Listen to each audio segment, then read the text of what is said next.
So kenapa tak diwajibkan? Kenapa kerajaan tak wajibkan semua rakyat ambil 2 dos?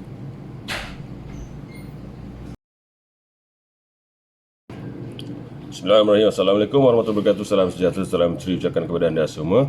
Berpesan saya kepada diri saya sendiri dan anda di luar sana, kita buat live Facebook, TikTok, Instagram dan sebagainya. Video-video menarik, video-video cantik, video-video mendatangkan manfaat. Dan seperti biasa, berpesan saya kepada diri sendiri, jaga tutur kata, budi bahasa dan sebagainya. Tetapi biasalah, kita bukannya mulut manusia. Kita bukannya mulut tempayan. Mulut tempayan besar, boleh ditutup. Dan kalau dia ingin dibuka sekalipun, tidak mengeluarkan kata-kata dan suara. Tetapi kita mulut manusia, mulut anda, mulut saya yang mulut kecil-kecil ni, kalau selagi hanya boleh mengeluarkan kata-kata, mungkin tak dapat lari daripada mengeluarkan kata-kata yang tersilap ataupun kesat dan sebagainya. Dan seperti biasalah, di ujungnya saya mohon maaf nanti, okey. Dan sekarang ni, biar lambat asalkan padat, saya perhatikan, tengok saja. Dan sekarang tiba masanya untuk saya membuat ulasan tentang apa yang sekarang ni kecoh. Tajuk dan tentunya kita ambil yang simple saja, vaksin, okey.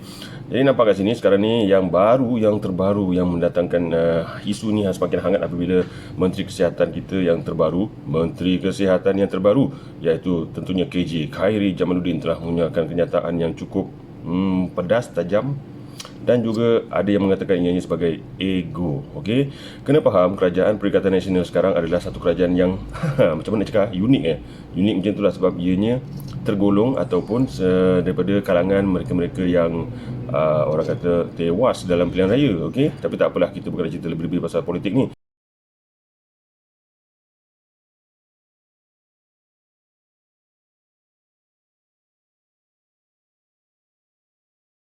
Tetapi teguran saya atau nasihat saya kot macam tu. Tapi kalaulah dia dengar suara saya ni, dengar ke? Siapalah saya ni kan? Tetapi mana tahu dia dengar suara saya ataupun tengok video ni. KJ, anda kena bersyukur kerana anda masih lagi berpeluang menjadi seorang pemimpin. Walaupun anda ada tentunya dan juga parti UMNO anda ataupun Barisan Nasional lah kita telah pun tewas. Okey, jadi sekarang ni anda diberi peluang. Anggaplah itulah satu peluang ataupun anugerah daripada Allah. Okey, anda berpeluang menjadi seorang pemimpin dan bukan calang-calang jawatan. Okey, tetapi janganlah dengan jawatan yang anda handle sekarang ni anda menjadi sedikit ego.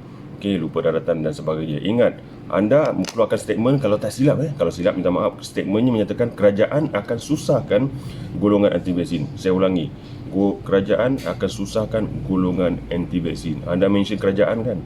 Anda tak kata diri anda sendiri. Jadi kat sini kena faham, okey, kerajaan sekarang kan tak tentu ianya kekal kan. Pilihan raya apa-apa boleh terjadi. Dan dengar desus katanya, kita pernah merasa nikmat hidup aman dan damai dengan kerajaan dipimpin oleh Barisan Nasional dan cukup lama. Betul. Lepas tu kita pernah dikejutkan, pernah dan berlaku satu kejutan dalam sejarah kerajaan tumbang. Okey, tapi melalui sistem demokrasi lah, pilihan raya. Okey, dan kita pernah merasa di bawah PH, Pakatan Harapan. Kemudian 22 bulan. Unik 22 bulan. Macam dia sama dengan 22 tahun. Okey. Lepas tu 22 tahun apa? Tu yang Tun Mahathir kita lah Tun, sihat Tun Dia dengar kan suara aku ni? Okey. Jadi 22 bulan. Kemudian kita di bawah Perikatan Nasional. Kita dah merasa okey, BN, PH, PN. Dan ada desas-desus mengatakan rakyat dah muak dengan permainan politik dan dah jemu. Okey, dan mungkin ada kejutan di masa akan datang, akan timbulnya kerajaan baru, iaitu kerajaan tanpa berpihak mana-mana parti, iaitu parti bebas. Calon-calon bebas ramai dah berkata itu mencari peluang untuk meraih undi ataupun menarik atau memancing undi dan sebagainya di pilihan yang akan datang lah. Cerita politik pula boleh ke? No, kita stop dulu lah. Okey, itu panjang cerita nanti. Jadi berbalik pada dia lah. Dia sebenarnya macam ni, vaksin ni dia pro vaksin dengan anti vaksin. Okey, kena faham. Okey, pro vaksin ni simple. Pro vaksin ni orang yang ambil vaksin lengkap 2 dos.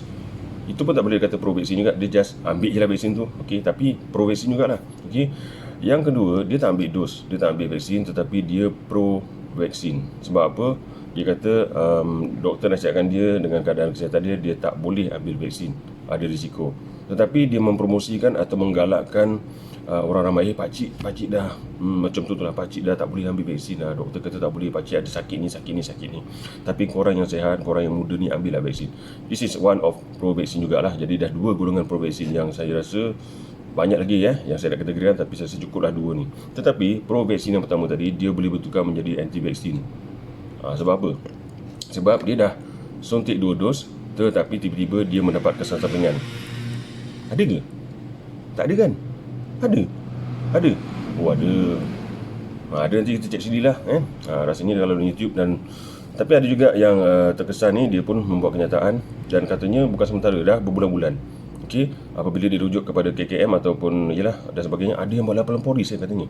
Okey, tetapi tiada apa-apa tindakan susulan ataupun pampasan dan sebagainya, dan mereka terus menderita dalam keadaan hasil daripada vaksin itulah, maknanya kesan sampingan. Okey, dan ada juga yang ambil 2 dos tak ada masalah, sihat, alhamdulillah. Okey, tetapi dia punya anak ada yang meninggal, nenek ada yang sakit, ayah ada keluarga terdekat lah, kawan-kawan apa semua, dan ada diwar-warkannya. Ada ke? Ada ke? Ada ke? Entah. Ada kot. Macam itulah. Saya rasa, saya yakin yang ada kesan sampingan tu dah tampil, dan ada yang buat laporan polis dan sebagainya. Jadi golongan pertama tu, dia dah lengkap 2 dos, dia boleh bertukar menjadi daripada pro vaksin kepada anti vaksin. Nampak kat situ. Okey. Yang anti vaksin ni, yang daripada peringkat awal, apabila vaksin dah bawa masuk, dia terus tak nak dan dia terus anti vaksin. Okey, sebenarnya anti vaksin ni lebih kepada dia dah lah tak nak vaksin, dan dia menceritakan keburukan vaksin. Yang lebih tak elok, dia mengada-adakan cerita yang dia pun tak tahu betul tak betul, dan menyebarkan tuduhan ataupun orang kata macam fitnah macam itulah, okey, tentang vaksin ni kan. Padahal dia tak tahu benda pun kan. Tetapi ada juga pihak-pihak yang level-level tinggi seperti doktor yang saya dengar lah, macam tahap profesor, berpelajaran tinggi dan sebagainya, yang membuat kajian tentang keburukan vaksin dan berani tampil siap ajak berdebat lagi dengan KJ kan. Okey, antara yang memperjuangkan sebenarnya bukanlah anti vaksin, tetapi adalah PPM. Dia bukan anti vaksin. Okey, yang tak ada benda toki, kita boleh tengok dalam YouTube dia bahawa dia bukan anti vaksin, tapi cuma nak kenyataan ataupun jawapan yang lebih kukuh. Okey, apakah pampasan, apakah yang akan dilakukan, ataupun pampasanlah senyata kepada mereka-mereka yang menjadi ataupun terkena kesan sampingan selepas mengambil vaksin. Nampak kat situ. Saya tertarik dengan satu video yang saya jumpa daripada Tun Mahathir. Dia ada menyatakan sebenarnya bajet yang berapa bilion tu, 6 bilion ke 60 bilion ke 600 bilion, tapi seterengan 600 bilion. Okey, video tu saya boleh carikan, nanti saya share linknya di bawah ni. Okey, dia menyatakan sepatutnya perbelanjaan atau bajet untuk bajet untuk menangani masalah COVID-19 ni adalah patutnya digunakan untuk membeli makanan kepada rakyat, bukannya membeli vaksin. Ada ke? Saya dengar video tu, tapi video tu saya share dalam YouTube ada. Okey, maknanya sekarang ni sepatutnya buat sebenar-benarnya perbelanjaan tu, yang bilion tu, berapa bilion tu, 6 bilion ke apa tu, patutnya digunakan oleh kerajaan untuk PKP. Okey, maknanya Perintah Kawalan Pergerakan yang cukup ketat. Dan tentunya masa kalau ada PKP macam PKP 1 dulu, tentulah makanan apa semua kena berikan bantuan makanan secukupnya dengan perbelanjaan tersebut, bukannya beli vaksin. Tapi kalau saya silap, minta maaf. Ini saya dengar daripada suara Tun Mahathir sendiri. Okey, dan ianya boleh membantu mengurangkan jangkitan, bukannya beli vaksin. Dan kita tengok bila vaksin ni masuk Malaysia, berduyun-duyun, beramai-ramai keluar, dan ini menyebabkan tiba-tiba jumlah pesakit COVID meningkat. Apa puncanya? Adakah kerana mereka berkumpul beramai-ramai, beratur, dan walaupun ada SOP yang ketat menyebabkan COVID-19 meningkat? Okey, itu ada persepsi yang mengatakan macam itu. Tapi ada kebaikannya, kalau nak tunggu, ada juga pemikiran daripada kerajaan agaknya, pendapat yang menyatakan saya sampaikan di sini. Ingat saya sampaikan ni adalah apa yang saya dengar, saya rumuskan, saya ulas kat sini Bukan itu sebenarnya, bukannya pendapat saya sepenuhnya. Okey, kerajaan ada menyatakan kalau kita betul-betul nak laksanakan PKP sampai bila. Jadi kerajaan rasa macam dah tak boleh tunggu, vaksin pun dah ada, maka kerajaan pun keluarkan perbelanjaan vaksin tu supaya kita tak payah nak PKP sampai bila-bila kan. Dengar, nampak kat situ. Okey, jadi walaupun mungkin kerajaan sudah tahu apabila keluar beramai-ramai mengambil vaksin ni, walaupun mengikut SOP, peningkatan jumlah pesakit COVID akan bertambah, tetapi ianya mungkin bersifat sementara. Okey, itu pun bagus. Tapi yang menjadikan isu panas sekarang ni adalah suara ataupun kenyataan dari KJ tu. Okey, nampak kat situ. Muka lah sekarang ni, muka dia kata apa KJ sampai dia kata ke Dajjal ke apa semua tu kan. Dan beliau menerima. Tapi sebenarnya macam inilah, pada saya Kenyataan seperti itu terlampau keras dan saya rasa Perdana Menteri kita yang sebelum ni Tan Sri Mulyani Yassin dan Perdana Menteri yang sekarang pun taklah sekeras itu mengeluarkan kenyataan-kenyataan. Dia lembut, relax je, tapi KJ ni orang kata kan melampau dia ingat KJ kan, ada dengar kan suara aku ni, KJ kau pernah jatuh, kau pernah terguling kan, tiba-tiba dapat peluang menjadi pemimpin semula, so tunjukkanlah contoh yang baik. Anda sekarang di bawah satu kerajaan yang unik, unik kerajaan sekarang ni, okay, bergabung, okay, nampak kat situ. Dan itulah tadi, berbalik tadi, maknanya kerajaan melakukan tindakan ataupun pilihan mengambil vaksin untuk menangani COVID-19 ini. Dan sekarang ni macam ada nampak kesan ke, tapi ada juga hura-hura kata sebenarnya kita tak sampai. Ada lah, ni saya tak kata ya ke tidak, saya tak kata setuju tidak. Ada pendapat mengatakan bahawa sebenarnya kita tak capai lagi imuniti kelompok ataupun jumlah 90% yang dah vaksin ni, full vaksin ni. Tapi saja dia reka oleh kerajaan. Ya ke? Ada bukti ke? Okey. Takut kalau saya kata ya, fitnah. Nanti saya bercarilah. Tapi siapalah saya ni nak cari benda-benda macam ni, kan? Popet-popet macam ni, kan? Okey. Ini sekadar pendapat, ulasan dan sebagainya.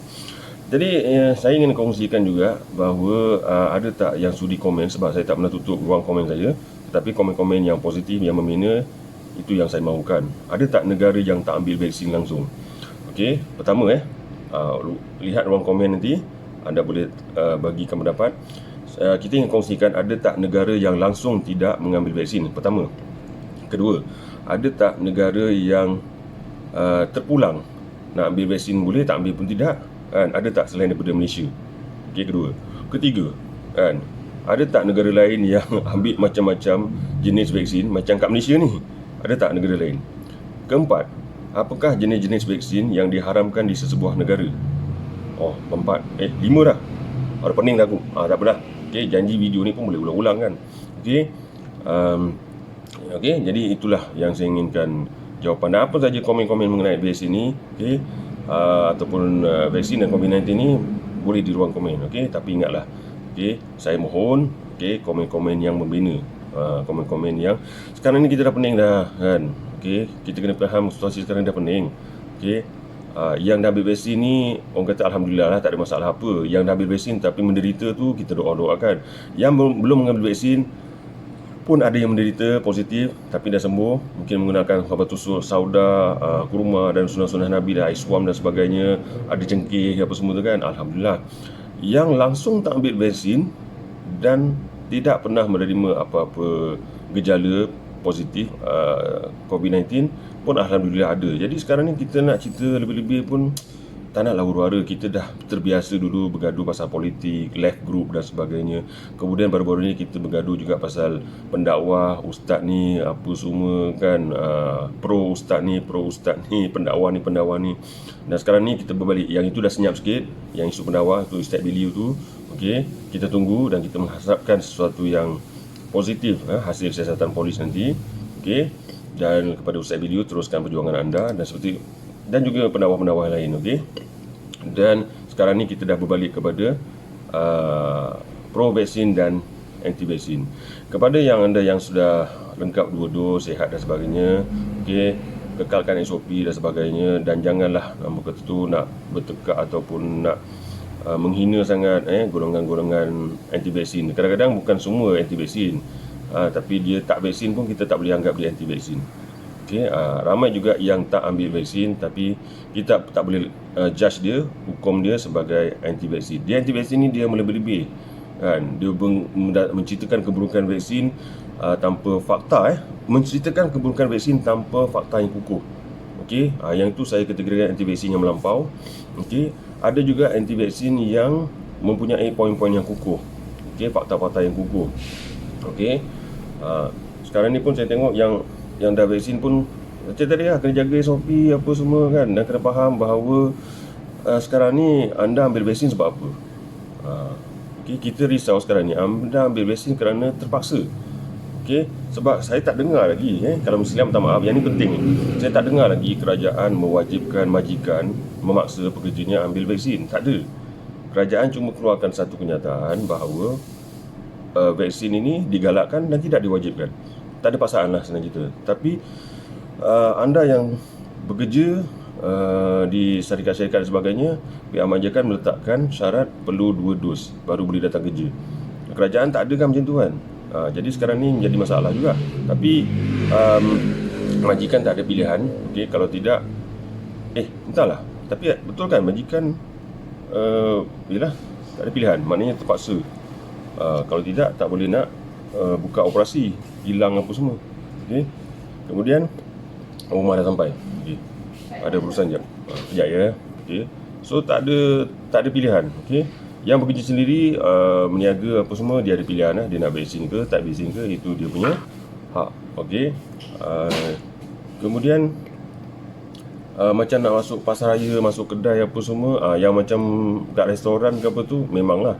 Tapi pasar raya saya tak pasti. Ada yang pasar raya pun rasa tak boleh tahan. Kalau satu orang tu dia boleh spend 100 hingga 500 ringgit untuk beli belah. Tapi kalau tak boleh masuk, yang pasar raya pun saya tengok ramai yang banyak juga yang mula-mula je. Mula-mula je dia syaratkan 2 dos. Lama kelamaan saya tengok langgar je kan. Mana boleh tahan kan. Macam orang kata, yelah saya pun masuk lah ke pasar raya ni. Kita masuk pasar raya kan. Okey. Biasa 100 pun tak cukup kadang kan. Mana banyak apa 100 tu kalau kita nak beli barang-barang keperluan harian. Okey. Nampak kat situ.